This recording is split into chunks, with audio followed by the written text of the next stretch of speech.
இதற்கான தலைப்புச் செய்திகளை பார்க்கலாம்.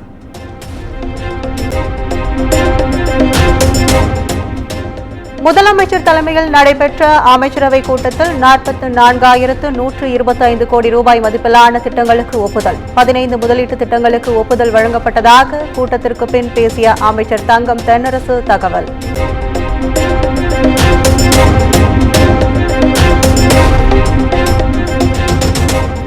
சுதந்திர தினத்தை ஒட்டி ஆளுநர் ஆர்.என். ரவி தேநீர் விருந்துக்கு அழைத்திருந்த நிலையில் பல்வேறு கட்சிகள் புறக்கணிப்பு. காங்கிரஸ், விசிக, சிபிஎம், மமக ஆகிய கட்சிகள் புறக்கணிப்பதாக அறிவிப்பு.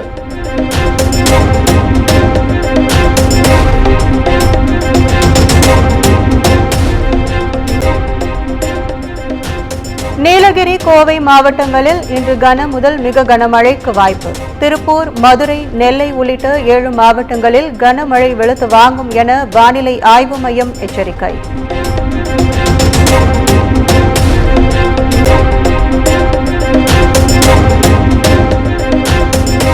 மேட்டூர் அணைக்கு நீர்வரத்து வினாடிக்கு 45,000 கன அடியாக அதிகரிப்பு. 16 கண் மதகு வழியாக வினாடிக்கு 14,000 கன அடி நீர் வெளியேற்றப்படுவதாக கரையோர மக்களுக்கு எச்சரிக்கை.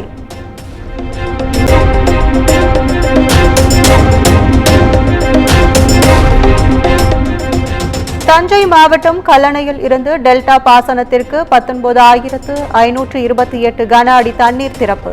நேற்று 7,324 கன அடி தண்ணீர் திறக்கப்பட்ட நிலையில் தற்போது நீர் திறப்பு அதிகரிப்பு.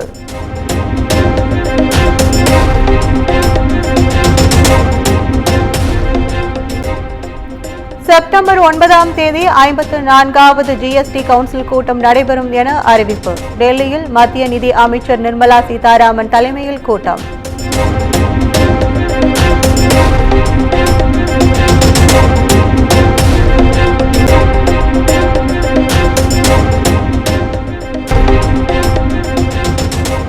அருப்புக்கோட்டை அருகே செட்டிக்குறிச்சி அரசு கலைக்கல்லூரி மாணவர்கள் சாலை மறியல் போராட்டம். கல்லூரிக்கு முறையான பேருந்து, சாலை வசதிகளை ஏற்படுத்தி தர வலியுறுத்தல்.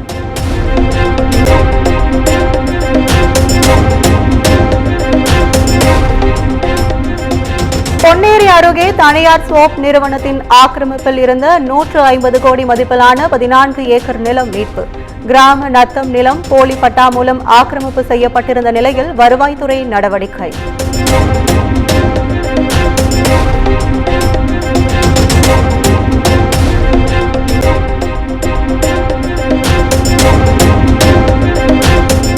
புவனகிரியில் வெள்ளாற்று தடுப்பணை கட்ட வலியுறுத்தி வர்த்தக சங்க வியாபாரிகள் கடையடைப்பு போராட்டம். காலை 6 மணி முதல் 11 மணி வரை அடையாள கடையடைப்பு நடைபெற்றதால் வெறிச்சோடி காணப்பட்ட கடைவீதிகள்.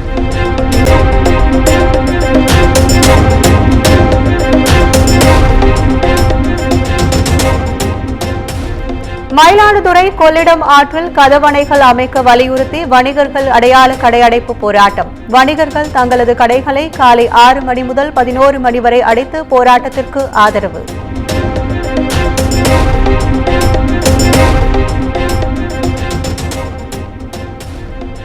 கூடங்குளத்தில் மின்தடை ஏற்படாதபடி புதிய எரிபொருளுக்காக இந்தியா, ரஷ்யா இடையே ஒப்பந்தம். ஒருமுறை எரிபொருள் மாற்றும் செலவை மிச்சம் செய்யும் வகையில் 10,500 கோடி ரூபாயில் முதலீடு.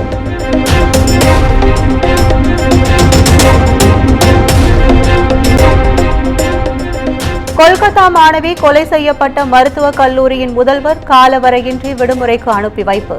நாடு தழுவிய போராட்டத்தால் மருத்துவர்கள் மணிக்கணக்காக நீண்ட வரிசையில் காத்திருக்கும் மக்கள்.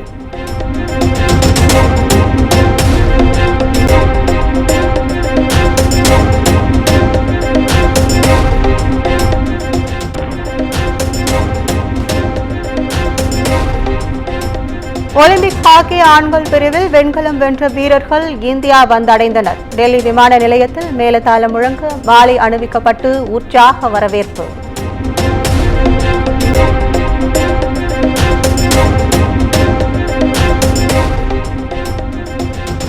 ஒலிம்பிக் மல்யுத்தத்தில் வெண்கலம் வென்று டெல்லி வந்தடைந்த அமான் ஷெராவத் கொண்டாட்டத்திற்கு திரளானோர் கூடியதால் போலீசார் பாதுகாப்புக்கு மத்தியில் அழைத்து செல்லப்பட்டார்.